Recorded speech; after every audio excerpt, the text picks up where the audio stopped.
My name is Hoffmann, Dr. Wolfgang Hoffmann. I'm German ambassador, but here I was the first executive secretary of the CTBTO PrepCom.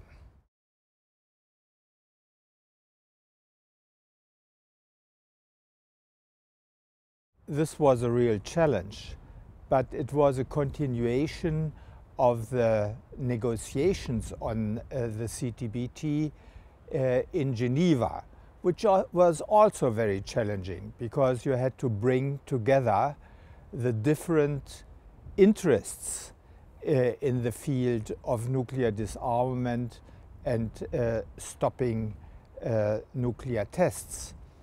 So when we came here to establish this organization, we knew from the treaty what we wanted to do. The challenge was how to do it and how quickly we could do it.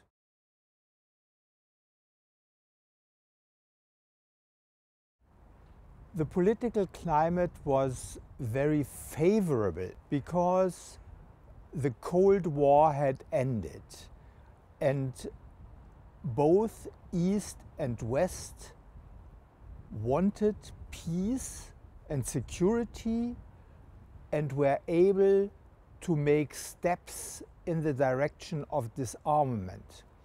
With the CTBT, we came to an agreement in a relatively short time for international negotiations.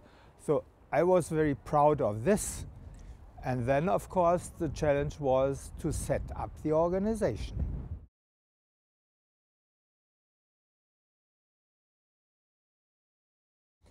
First of all, we had to find some room where to put people. Then we had to find the people to fill the rooms.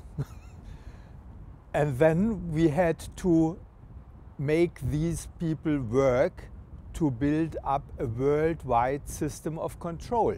We could depend already on existing seismic stations because there was a network, we could use this network, we had to collect the data, put them together for the states, because all these data always belong to the states, not to the organization. Everybody was helpful because we came with nothing in our hands. We had furniture lent from UNIDO. Procurement was done by UNIDO at the first time. I've tried to keep this organization as cost effective as possible, and the member states really were very, very helpful. They paid their contributions, they supported us politically, so all of this went very, very well.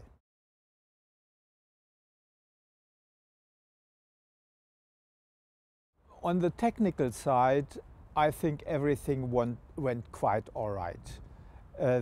With the development of technology, we would be able to control the whole system with fewer stations than were foreseen in the treaty. But of course, all these stations are being built, have been built, will be built. The challenge where we could not really succeed so far was the political side of it. This entry into force formula that was negotiated in Geneva, where everybody agreed to this, was a very difficult one.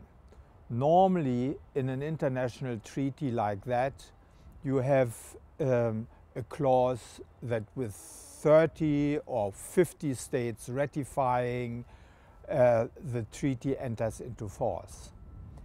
Here it was different.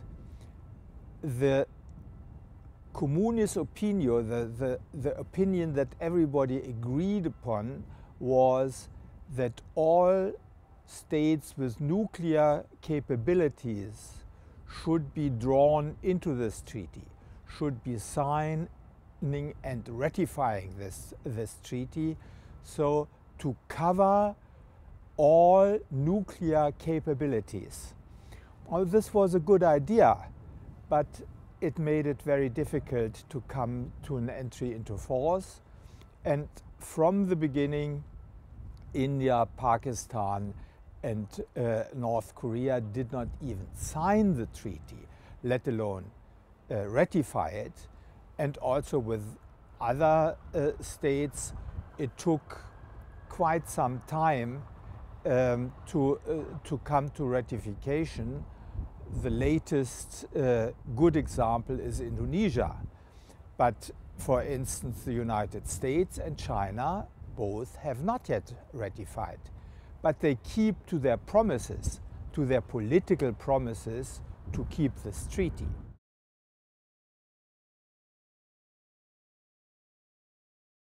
Yes, I surely hoped that it would be in force, let's say, the latest in 5 years or something like that.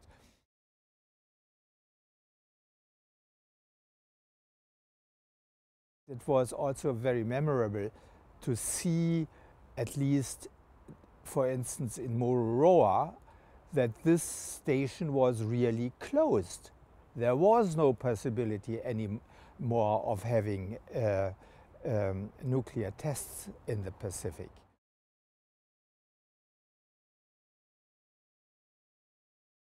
The thing that really was very close to my heart was the enthusiasm of the staff. Because without this enthusiasm, we wouldn't have done it. These were people who worked very hard, very diligently, and they were glad that they were able to be part of this challenging job, and they could see, and we could see, that the build-up was continuing. We saw this organization growing, and this was very satisfying.